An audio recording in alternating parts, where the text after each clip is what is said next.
전능하신 하나님을 의지하며 살아갈 수 있는 우리 성도들 다 되게 하여 주시옵소서. 예수 그리스도의 이름으로 기도 올립니다. 아멘.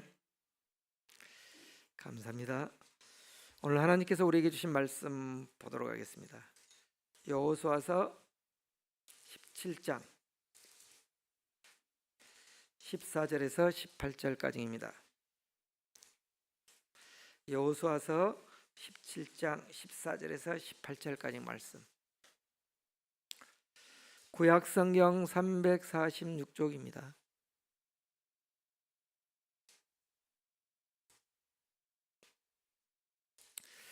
제가 한 절 읽고 다음 절 여러분들이 읽겠습니다. 여호수아서 17장 14절 말씀. 제가 먼저 봉독하도록 하겠습니다. 요셉 자손이 여호수아에게 말하여 이르되 여호와께서 지금까지 내게 복을 주심으로 내가 큰 민족이 되었거늘 당신이 나의 기업을 위하여 한 제비 한 분김만으로만 내게 주심은 어찌함이니까 하니 여호수아가 그들에게 이르되 내가 큰 민족이 에브라임 산지가 내게 르바임 족속의 땅 산 위에 올라가서 스스로 개척하. 요셉 자손이 이르되 그 산지는 우리에게 넉넉하지도 못하고 골짜기 땅에 거주하는 모든 가나안 족속에게는 벳스 왕과 그 마을들에 거주하는 자이든지 이스라엘 골짜기에 거주하는 자이든지 다 철병거가 있나이다 하니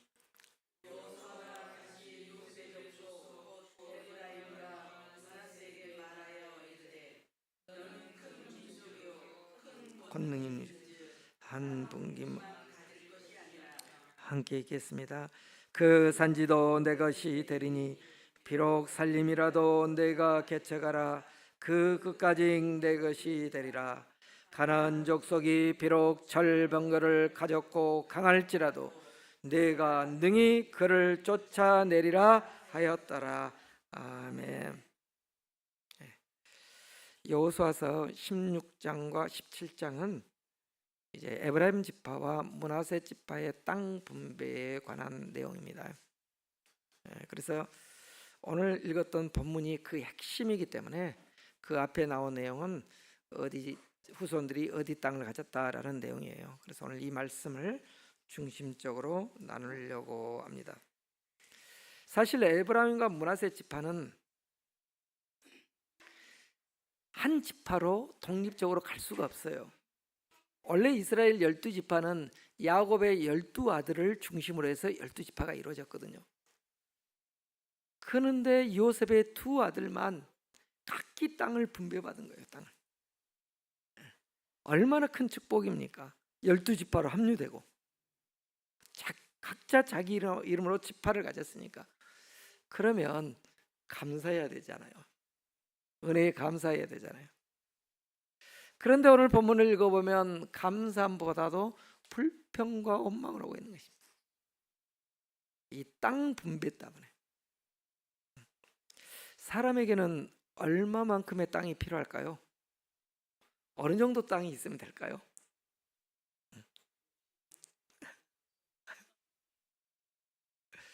이 문제에 대해서 톨스토이가 심각하게 고민을 한 것입니다. 톨스토이는 백작이거든요. 많은 부를 가지고 있는, 또 생전에 그의 작품이 베스트셀러 작가가 되니까 엄청난 부를 이뤘죠. 근데 하나님을 알고 성경을 깨달으면서 이 많은 재산이 자신에게 엄청난 문제임을 깨달은 거예요. 그래서 이 재산을 어떻게 나눌까라고 했는데 아내 때문에, 아내가 굉장히 욕심이 많고 또 사치스러웠어요. 그래서 톨스토이가 82세에 가출을 하잖아요. 82세에 가출을 해서 소련의 러시아의 작은 역에서 하나님의 부르심을 받고 떠나는데요. 이 톨스토이 단편집 중에서 사람에게 얼마만큼 땅이 필요한가, 이 작품은 오늘 이 말씀하고도 정말 연결된 말씀이에요. 우리에게 중요한 교훈을 주고 있습니다. 이 작품의 주인공이 농부 빠음이라는 사람이 등장해요. 이 빠음이 100루블을 주고 땅을 사가지고 열심히 농사를 지는데 그의 마음속에는 항상 땅에 대한 탐심이 있었어요. 조금만 내가 땅을 더 많이 썼으면. 땅에 대한 욕심이 있었는데 하루는 어떤 농부가 좋은 소식을 전해준 거예요. 바스킬이라는 이 마을에 가면 1000루블만 내면은 자기가 원하는 땅을 다 가질 수 있다는 거예요. 근데 조건이 하나 있었어요. 아침에 출발해서 해질녘까지 다시 돌아오는 그 땅만 준다는 거예요.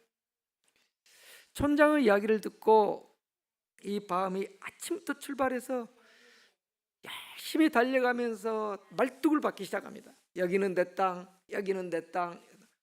그런데 해가 그냥 뉘역뉘역 저물려고 하니까 황급히 온 힘을 다해서 뛰어서 자기가 출발한 장소에 도착하자마자 피를 토하고 죽게 된 것입니다. 그래서 그의 하인인 빠음의 하인이 빠음의 시신을 갖고 구덩이를 파서 그 시신을 넣는데 빠음의 머리부터 발끝까지 2m 정도의 땅에 묻히게 된다는 것입니다. 다시 말해서 죽어서 빠음이 가진 땅은 한 평 남짓도 되지 않는다는 것입니다. 그게 우리의 인생인데 우리는 조금만 더 하며 살아간다라는 것입니다.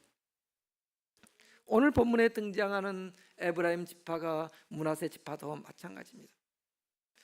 그들은 독립적으로 땅을 분배받을 수도 없는 거예요.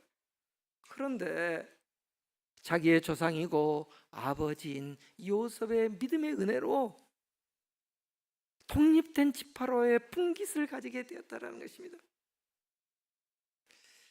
요셉이 원래 어떤 인물이었습니까? 창세기 37장에 등장한 17세의 요셉은 철부지였어요. 아버지가 총애하고 사랑하니까 형들을 고자질쟁이 했죠. 고자질쟁이. 형들이 이런가 열심히 하는가 감독하면서 아버지한테 고자질하니까 형들이 이 요셉을 미워하겠죠.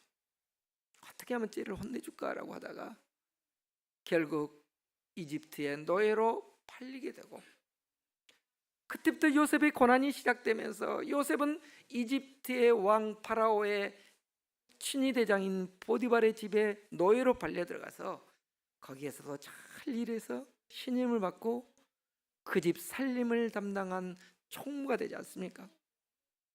그런데 그것도 잠시 보디발의 아내의 모함에 의해서 감옥에 수감당하게 되고, 그 감옥에서도 열심히 잘 성실하게 살아가는 그 요셉의 간수가 신임하면서 파라오의 술 맡던 간원장의 꿈을 예서가면서 이집트의 총리가 되는 영광을 누리게 되는 것입니다. 그런데 총리가 되어서도 요셉은 겸손했죠. 하나님이 주신 그의 지혜를 통해서 근동 지역에 흉년이 들어서 굶어 죽어간 많은 사람들을 살리고, 또 가나안 땅에 살고 있었던 그의 형제들과 아버지가 이집트에 와서 살게 하는 그 계기가 되지 않습니까? 그런데 아버지 야곱이 이제 이집트 땅에서 숨을 거두며 죽자 그의 형들이 두려워하죠. 걱정하죠. 왜냐하면 아버지가 살아계실 때는 아버지가 있기 때문에 요셉이 복수를 하지 않을 수 있지만, 이제 아버지가 죽었기 때문에 동생이, 권력을 가지고 있는 동생이 죽일 수도 있다는 그 두려움이 있을 때 요셉이 형들을 불러서 하는 말씀이 창세기 50장 19절부터 나오죠. 그 형들을 불러놓고 요셉이 형들이여 두려워하지 말라, 그러면서 하는 말씀이 내가 하나님을 대신하오리까.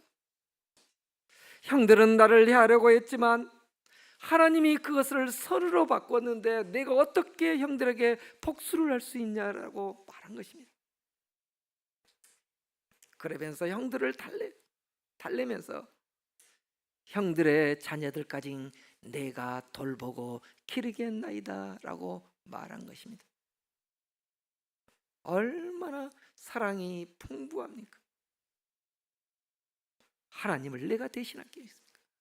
이런 조상 요셉의 은혜로, 믿음의 덕으로 그의 자녀들이 독립된 지파로 인정받았고 땅까지 분배받았다는 것입니다.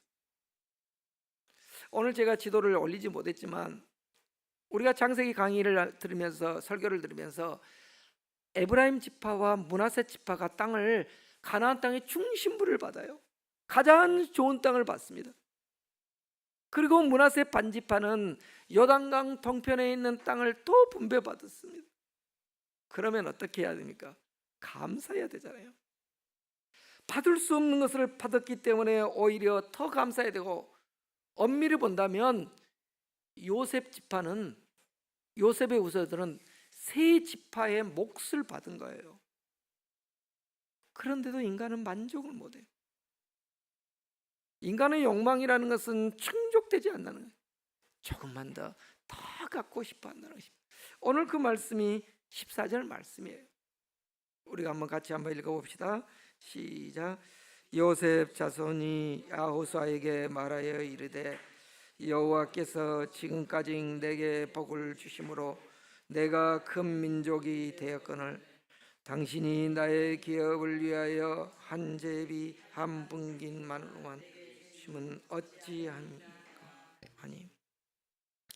자, 이 말씀을 한번 우리가 꼼꼼히 들여다봅시다. 요셉 자손들이 여호와께서 지금까지 내게 복을 주심으로, 얼마나 귀한 고백입니까? 하나님께서 복을 주셨기 때문에 우리가 이렇게 큰 민족으로 성장할 수 있었습니다라는 것입니다. 그렇다고 한다면 감사해야 되지 않겠습니까? 그런데 그들은 한 분깃만으로는 만족하지 못합니다. 한 분깃만으로는 우리는 적습니다. 조금만 더 주십시오라고 말하고 있는 것입니다. 저는 오늘 이 말씀을 묵상하면서 참 에브라임과 므낫세는 아버지하고 너무 다른, 요셉의 믿음이 그의 자녀들에게 흘러가지 못했다라는 것입니다. 지금 그들은 당장 들어가 살 땅만 보고 있는 거예요. 개척할 생각은 하지 않고 눈에 보기에 좋은 땅만을 지금 바라보고 있는 것입니다. 그런데 중요한 것은 지금 이스라엘의 지도자 여호수아가 어디 지파 출신입니까? 에브라임 지파 출신이에요. 이 지도자인 여호수아의 마음이 얼마나 답답하고 안타까웠겠습니까? 불과 얼마 전만 해도 여호수아는 유다 지파의 갈렙을 통해서 위안을 받았습니다. 갈렙의 나이는 85세의 노인이었어요. 그런데도 누구도 차지하지 않는 그 산지, 험한 산지, 그리고 아낙 자손 중에서 가장 키가 큰 아낙 자손들이 사는 그 험지를 믿음으로 취하며 그 땅을 정복하면서 그 아름다운 믿음을 보여주었는데, 자신이 속한 이 에브라임 지파는 눈에 보이는 좋은 땅만 주라고 불평하고 있다는 것입니다. 저는 참 이 모습을 보면서 그런 생각을 해봤어요. 교회 공동체 안에, 솔직히 우리가 이야기해 볼 때 교회 공동체 안에 갈렙과 같은 믿음의 소유자가 많겠습니까? 아니면 에브라임과 므낫세 지파와 같은 믿음의 소유자가 더 많겠습니까? 하나님 보시기에는 얼마나 우리를 보시고 안타까워하실까라는 생각이 듭니다. 어찌 보면 우리 안에는 에브라임과 므낫세 같은 요소가 너무 더 많다는 것입니다. 당장 눈에 보이는 것을 우리는 편한 것, 좋은 것만 취하고 싶다는 것입니다. 그런 에브라임과 므낫세 지파 요셉의 후손들을 여호수아가 달래기 시작한 것이 바로 15절 말씀입니다. 15절 말씀 우리가 한번 읽어보도록 하겠습니다. 여호수아가 그들에게 이르되 내가 큰 민족이 되므로 에브라임 산지가 내게 좁을진대 브리스 족속과 르바임 족속의 땅 살림에 올라가서 스스로 개척하라. 아멘. 저는 이 말씀을 묵상하면서 참 여호수아가 이들을 달래고 있구나. 내가 큰 민족이라는 것입니다. 그래, 너희들 큰 민족이 되었어. 그러니까 너희들 저 산지에 프루스 족속과 르바림 족속이 있더라도 너희들이 이제 개척해야 돼. 개척해야 돼. 믿음으로 그 땅을 취하라는 것입니다. 우리가 어제 오늘의 큐티 말씀이 시편 53편이었죠. 제목이 무엇이었습니까? 다윗의 선취적 믿음이라고 했어요. 다윗은 절망할 수밖에 없었던 것입니다. 사울왕의 군대가 그를 포위하고 죽을 수밖에 없는 상황 속에도 절망하지 않고 과거 이전에 하나님께서 나를 이 고난 가운데 위험한 가운데 어떻게 구원하셨는가를 그걸 기억하면서 믿음으로 선취하잖아요. 그때 하나님께서 놀라운 기적을 일으키잖아요. 블레셋 군대가 유다를 침략하게 해서 사울의 군대가 다시 퇴각하게 만든다는 것입니다. 그 믿음을 선취적 믿음이라고 했어요. 미리 이루어지지 않았지만, 지금은 보이지 않지만 보이지 않는 증거를 찾아가는 것이 믿음이지. 그래서 믿음에 관한 그 유명한 말씀이 히브리서 11장 1절 말씀 아닙니까? 그 말씀이 어떤 내용입니까? 김지영 집사님, 그 말씀이 어떤 말씀이에요? 믿음은 바라는 것들의 실상이요 보이지 않는 것들의 증거다라는 것입니다.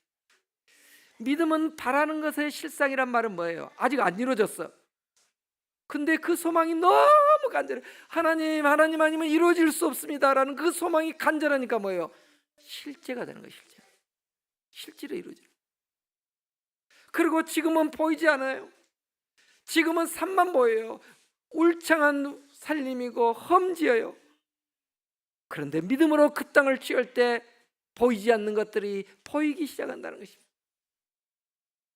그 믿음을 하나님께서는 원하시는데 우리는 에브라임 지파나 므낫세 지파처럼 불평만 하고 있다는 것입니다. 더 좋은 것 주세요. 만족하지 못한 우리의 삶.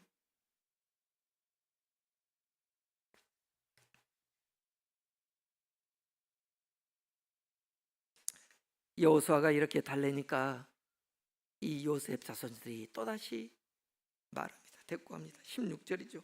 16절 한번 같이 읽어봅시다. 시작.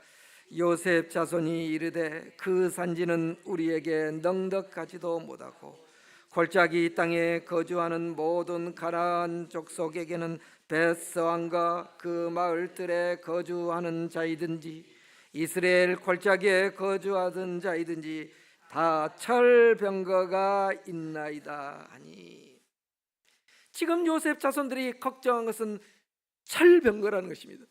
가나안 족속들은 철제 무기로 무장하고 있다는 것입니다. 지금 그 당시에 이스라엘 백성들은 청동기 문화였어요. 철기 문화를 누리지는 못했습니다. 그러니까 우리식으로 말하면 구식 무기를 갖고 있는 거예요. 가나안 백성들은 더 첨단 무기를 갖고 있고, 그러니까 눈에 보이는 것으로 본다면 우리가 싸워서 이길 수 없다라고 생각하는 것입니다. 그런데 여러분, 우리가 이 말씀을 깊이 들여다보면 지금 에브라임 지파와 므낫세 지파는 철병거가 문제가 아니에요. 그들의 마음과 믿음이 더 문제인 것입니다. 우리가 인생을 살아가면서 마음만 있으면 하잖아요. 마음이 무너지지 않으면, 마음이 실족하지 않으면 우리는 살아갈 수 있는 것입니다.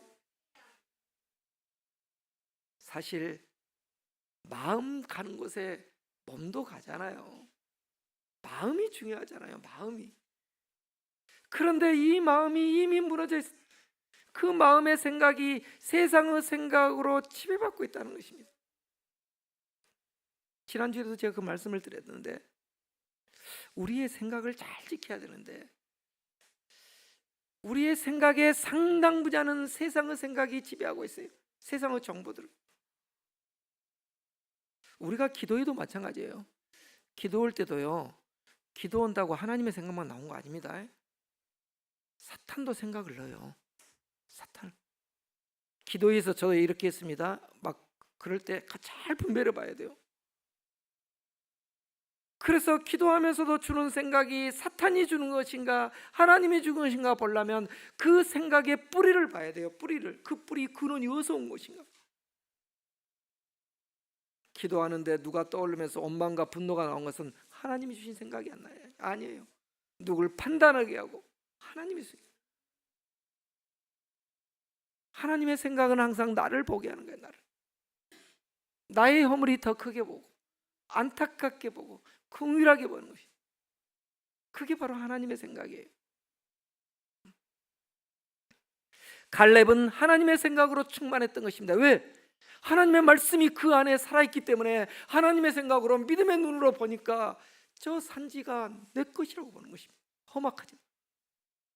그러나 에브라임과 므낫세 지파의 생각은 하나님의 말씀이 있는 게 아니라 세상의 생각이 들어오니까 철병거만 보이는 것입니다. 철병거만. 하나님의 말씀이 보이지 않고. 우리가 삶을 살아가면서 그런 일을 많이 있잖아요. 예를 들자면 우리 자녀들한테도 그렇게 교육시키잖아요. 어디 가려고 보니까 취업을 하면 경쟁률이 100대 1이요. 경쟁률을 보면 도저히 겁나서 못 가죠. 그러나 하나님의 주신 지혜에 의존하면서 날마다 기도하면서 우리가 믿음으로 할 때 100대 1이 문제가 되지 않는다는 것입니다.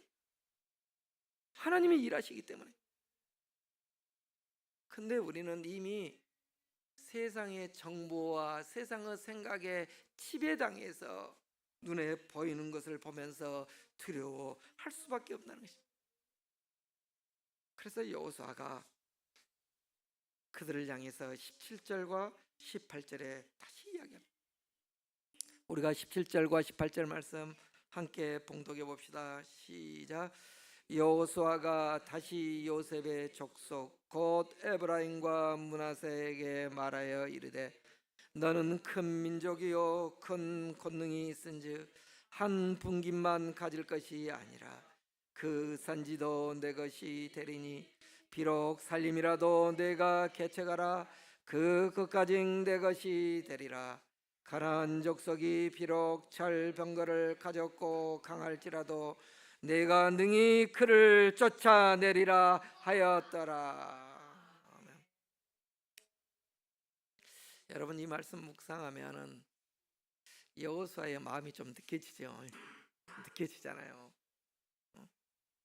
어떻게 쓰니 사람을 세워보려는 이 여호수아의 마음이.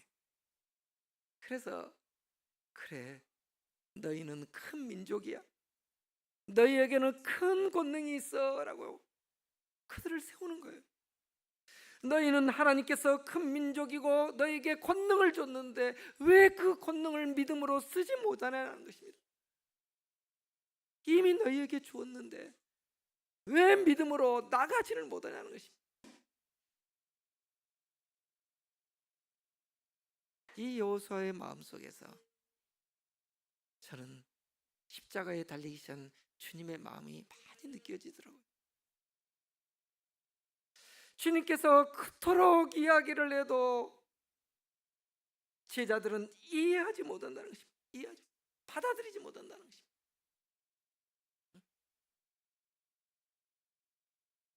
왜 그럴까요? 자기가 원하는 것만 취하기 때문에. 자기가 듣고 싶은 것만 듣고 하나님의 말씀도. 이 여호수아는 그들을 향해서 너희는 큰 민족이요 큰 권능이 있다. 그 능력을 사용해서 개척해봐라 라는 것입니다. 비록 그들이 철병거를 가지고 있더라도 아무 문제가 되지 않는다는 것입니다. 이미 하나님께서는 이스라엘 백성들에게 많은 은혜를 경험하게 했잖아요. 여리고성을 어떻게 정복할 수 있었습니까?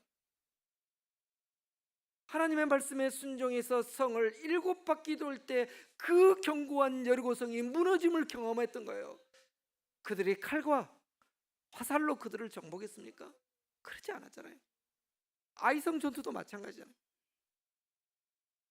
그리고 남방의 가나안 남방연합군이 그 대군을 갖고 공격할 때도 하나님께서 그들을 물리쳤고, 북방의 가나안 연합군이 공격할 때도 하나님의 능력으로 물리쳤어요. 다시 말해서 돌이켜보면 내 힘으로 온 것이 아니라 하나님의 은혜로 했던 것이 분명히 보이는데 우리는 금방 잊어버려요. 또 문제가 부딪히면 새롭게 잡은 것이, 또 두려운 생각이 드는 거예요. 그 모습이 저와 여러분의 모습이 아닙니까? 돌이켜보면 여기까지 온 것을 보면 정말 하나님의 은혜예요. 고비고비 하나님께서 놀라운 기적으로 여기까지 왔는데 또 문제를 보면 두려워한다는 것입니다. 이걸 어떻게 하지? 이 에브라임과 므낫세 지파의 모습이 저와 여러분의 모습 속에 있다는 것입니다. 사실 우리는 다윗과 골리앗의 싸움 얼마나 잘 알고 있습니까? 세상은 눈으로 본다면 그것은 말도 안 되죠. 계란으로 바위치기잖아요. 골리앗과 다윗이 싸우는 것은 개죽음이에요, 세상 말로. 그런데 다윗이 그 싸움을 하잖아요.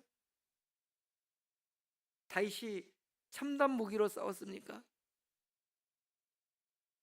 갑옷을 입었습니까? 투구를 썼습니까? 다윗이 골리앗에 나갈 때 이렇게 치지 않습니까? 너는 칼과 창과 단창으로 내게 나오나 나는 만군의 여호와의 이름으로 너에게 대적한다라는 것입니다. 그러면서 그 물맷돌로 던지며 골리앗의 이마를 맞췄습니다. 다윗은 칼도 없어요. 쓰러진 골리앗의 칼을 빼가지고 목을 쳤던 것입니다.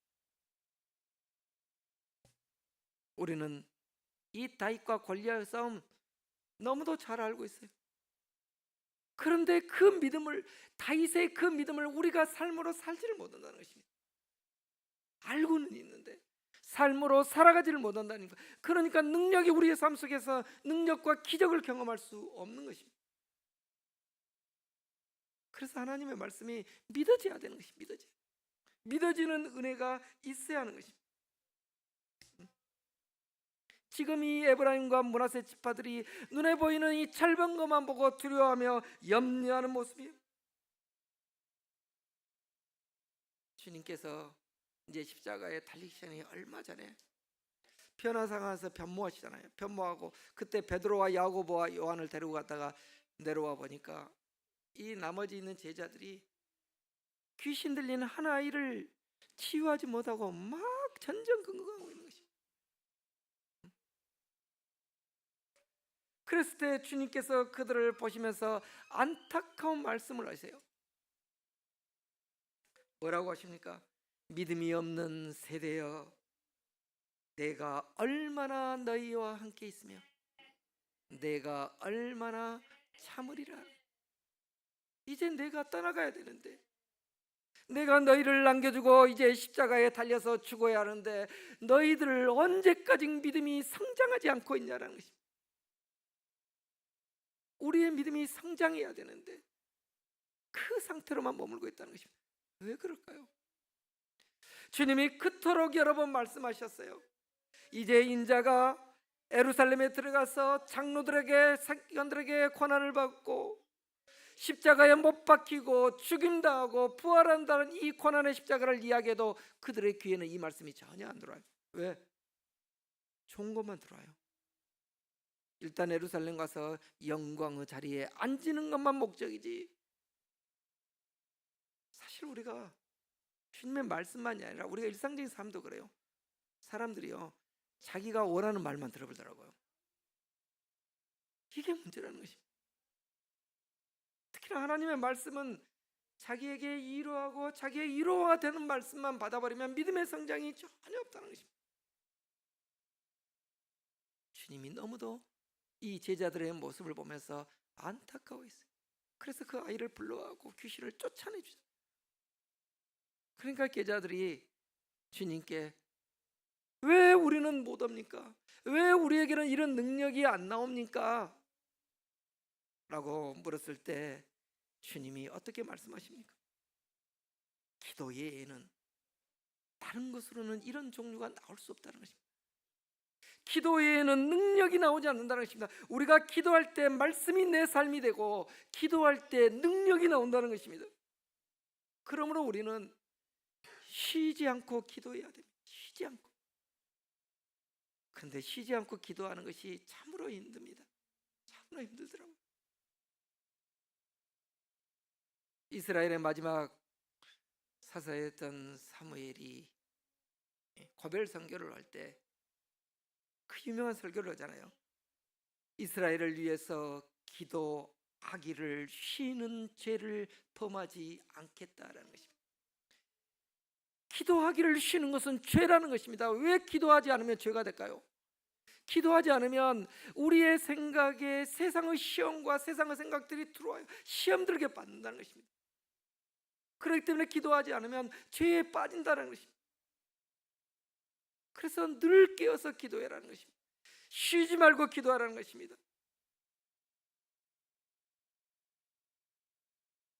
쉬지 않고 기도할 때 하나님께서 함께 하시는 것이죠. 목포에 내려가면은 사랑교회라고 큰 교회가 있어요. 우리 통합측은 아닌데 백동조 목사님이라고, 그분이 TV에 나와서 간증을 한 것을 제가 좀 들었습니다. 이 백동조 목사님이 너무 힘들게 살았더라고요. 아버지도 일찍 여의시고 어머니하고 살았는데 어머니가 주일 예배, 수요 예배, 또 금요철야 예배, 새벽기도 빠지지 않고 매일 기도해. 매일. 자녀를 위해서 기도를 하고 아들을 위해서 기도하는데 상황이 변화가 없어요. 환경에 변화가 없는 거예요. 이 백 목사님이 중학교 2학년 때 이제 몸이 심하게 앓아서 학교까지 이제 그만뒀어요. 학교까지. 그래서 어머니에게 하루는 어머니 왜 그렇게 기도하세요? 라는 것이죠. 왜 그렇게 기도 안 해요? 그러니까 어머니가 아들아 너를 위해서 기도해 라는 것입니다. 어린 백 목사님의 입장에서는 그 엄마의 말이 이해가 되지 않았던 것입니다. 엄마는 그렇게 기도하는데 내가 학교도 못 갈 정도가 됐어. 이게 말해야 되냐는 거예요. 기도가 와닿지를 않는 것입니다. 그런데 어머니가 어느 날부터 교회를 나가지 않은 것이죠. 그러니까 아들이 걱정이 된 거예요. 엄마가 맨 교회 가서 기도하는데 교회 가서 안 가니까. 왜 엄마 교회를 안 가냐니까 이제 집에서 기도하란다 하면서 안방에 들어가서 대성통곡을 하면서 기도를 하는데, 어머니가 기도한 것을 들어보니까 어머니가 하나님 앞에서 하나님, 아무개 집사가 내가 기도해도 별것 없다고 합니다. 내가 봐도 그렇습니다. 하나님, 하나님 누가 나를 보고 기도하겠습니까? 제가 기도하는 사람들을 실족하는 것 같습니다. 하나님 이제 남 부끄러워서 기도도 못하겠습니다. 이렇게 어머니가 기도하고 있는 것입니다. 그러다가 일주일이 지나니까 어머니가 도저히 집에서는 기도가 안 된다고 다시 교회에 나가서 기도하셨는데, 어머니가 평생 그렇게 살다가 하나님의 부르심을 받고 세상을 떠났다라고 한다. 저는 이 백 목사님의 어머니의 기도가 위대한 기도라고 생각합니다. 하나님이 응답하지 않으시더라도 그렇게 쉬지 않고 기도하는 것은 그때부터 성령 하나님께서 함께 기도하시고 있는 것입니다. 그런데 백 목사님이 나중에 자신이 목회하면서 깨닫기 시작한 것입니다. 그때 어머니의 기도가 자신의 삶과 목회 가운데 다 이루어지고 있음을 깨달았다는 것입니다. 목포 사랑의 교회가 굉장히 큽니다. 그 사역의 열매가 선한 영향을 엄청나게 이루는 것입니다. 어린 나이에는 도저히 어머니의 기도가 이해가 되지 않았지만 그 어머니의 쌓았던 그 기도가 연기가 되어 하나님의 제단하에 쌓여진 향로가 된 것입니다. 그래서 그 복을 자녀인 자신이 다 받고 있다라고 간증하는 걸 보고 참으로 저는 감동을 받았습니다. 여러분들 기도하는데 응답되지 않는다고 낭망할 필요가 없습니다. 다니엘서 10장을 보면 우리의 기도의 응답이 늦은 이유에 대해서 성경도 이렇게까지 이야기하고 있습니다. 이스라엘 백성들이 멸망하고 바벨론의 포로가 되고 하나님의 말씀대로 70년이 되니까 이제 귀환을 내야 되는데 그게 이루어지지 않는 것입니다. 그래서 다니엘이 새 일해 동안 기도하지 않습니까? 거기서 다니엘 기도가 나온 것입니다. 37은 20일, 21일 동안 기도. 21일째 다니엘이 금식하며 기도할 때 하나님의 천사 가브리엘이 와서 다니엘에게 전해줍니다. 다니엘아, 네가 첫날 기도할 때부터 하나님은 이미 들으셨다. 그래서 그 응답을 하기 위해서 내가 오는데 바사 왕국의 악한 영들이 나를 막고 있었어. 그래서 지체됐는데 그때 하나님의 천사장 미가엘이 와서 나를 도와서 이제 너에게 이 소식을 전해준다라는 것입니다. 우리가 기도할 때 하나님이 들으신다는 것입니다. 악한 영들이, 사탄이 우리의 기도를 막고 있지만 때가 되면 반드시 그 기도가 이루어진다는 것입니다. 중요한 것은 우리가 쉬지 않고 기도해야 한다는 것입니다. 이 사순절 기간은요, 특별히 주님께 기도하는 기간입니다. 저는 우리 성도들이 주님의 십자가를 묵상하면서 또한 교회를 위해서 시간을 내어서 더 열심히 기도했으면 좋겠습니다. 특히나 하나님의 성전을 옮기는 일은 결코 쉬운 일이 아닙니다. 세상의 생각들이 들어올 수 있게 되고 자기 생각대로 판단하는 일들이 들어올 수 있습니다. 그때일수록 우리는 하나님의 선하시고 기뻐하시고 온전한 뜻이 무엇인가를 구하면서 간절히 기도해야 됩니다. 그 기도할 때 하나님께서 우리의 생각을 초월해서 놀라운 능력과 신비한 이적과 기적들을 저는 이루어 가실 줄 믿습니다.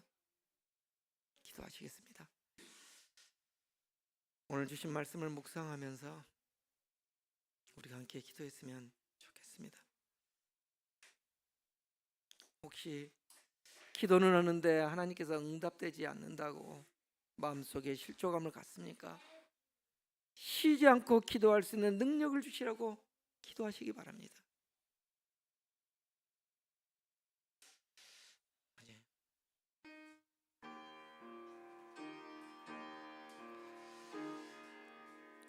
혹시 에브라임과 므낫세 지파처럼 지금 내 눈앞에 철병거가 있다고 두려워하십니까? 그 철병거 너머에서 능력자 되신 하나님을 우리가 바라보면서 내 안에 계신 예수님을 의지하면서 담대히 승리하게 해주시라고, 악한 마귀들과 싸워 이길 수 있게 해주라고 우리가 주님께 간절히 기도했으면 좋겠습니다. 하나님 아버지, 우리의 마음과 생각을 지켜주시옵소서. 마음의 눈이 열리게 하여 주시옵소서. 아버지, 눈에 보이는 것에 두려워하지 않게 하여 주시고 내 생각과 마음에 마귀의 생각, 사탄의 생각이 들어오지 않게 하여 주시옵소서. 말씀의 눈으로 볼 수 있게 하여 주시옵소서. 성령의 능력으로 마음과 생각을 지켜내게 하여 주시옵소서. 하나님 아버지, 쉬지 않고 기도할 수 있게 하여 주시옵소서. 하나님의 능력 되심을 경험할 수 있게 하여 주시옵소서. 주님 붙들어 주시옵소서. 아버지, 내 안에 므낫세과 에브라임 지파의 같은 꽃들이 있습니까? 하나님 걷어내 주시옵소서. 갈렙과 같은 믿음의 능력자들이 다 나올 수 있도록 하나님 로고스 문화교회에 은혜 베풀어 주시옵소서. 하나님 아버지, 주여 우리를 불쌍히 여겨 주시옵소서. 아버지, 전지하시고 전능하신 하나님 아버지, 우리의 연약함을 주님의 강함으로 덮어 주시옵소서. 하나님, 눈에 보이는 현상에 두려워하지 않게 하여 주시고 내 앞에 있는 문제를 보지 않고 문제 너머에 계신 하나님을 볼 수 있게 하여 주시고, 항상 우리의 생각과 마음을 잘 지키게 하여 주시옵소서. 사탄은 끊임없이 우리의 생각과 마음을 공격합니다. 그리고 낭망하게 합니다. 무너지게 합니다. 두렵게 합니다. 근심하게 합니다. 하나님, 갈렙과 같은 믿음의 능력자들이 다 되게 하여 주셔서 보이지 않는 것들을 보게 하여 주시고, 아직 이루어지지 않았지만 간절한 소망이 실상이 되는 삶을 살아갈 수 있도록 은혜 베풀어 주시옵소서. 예수 그리스도의 이름으로 기도 올립니다. 아멘. 찬송가 412장 부르시겠습니다.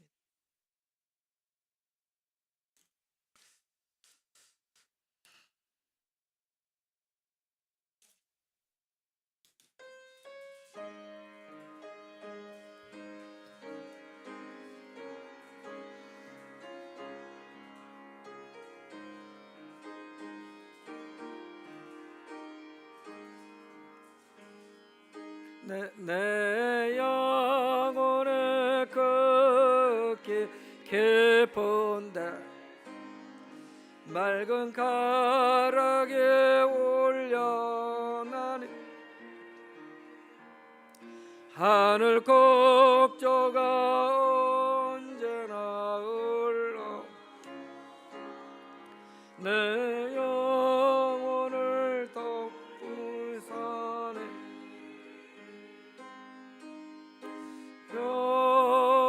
평화 평화 하늘 위에서 내려오네. 그 사랑의 물결이 영원토록 내 영혼을 덮으소.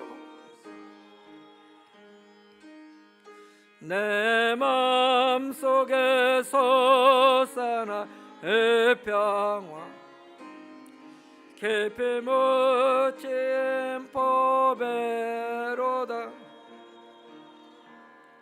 나의 보화를 깨내어 가져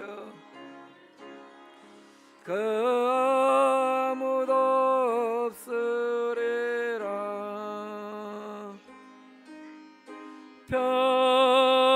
평화 평화로나 하늘 위에서 내려오네. 그 사랑의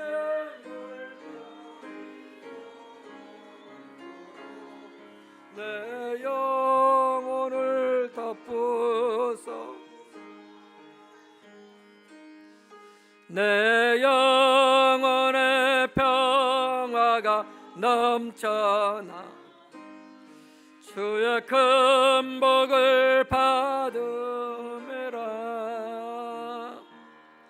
내가 주야로 주님과 내 영혼의 편이 평화 평화 하늘 위에서 내려